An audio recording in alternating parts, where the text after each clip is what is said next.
Good morning sa inyong lahat mga guys. Happy Sunday muli. So ngayon wala tayong trabaho. Bali kagagaling natin sa palengke. Namalengke tayo ng abasto natin ng pang isang linggo muli. So nalinisan ko na sila. Nai-prepare ko na rin. Nailagay ko na rin sa tupperware mga guys. So ito yung mga napalengke natin ngayon. So ayan guys. Mayroon tayong manok.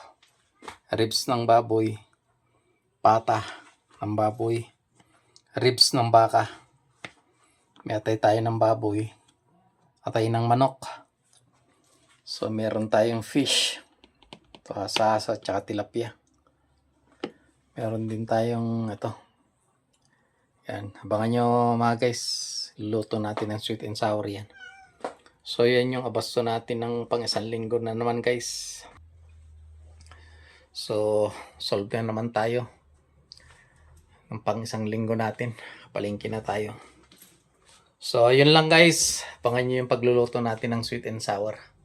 So, ingat lagi mga guys. Bye.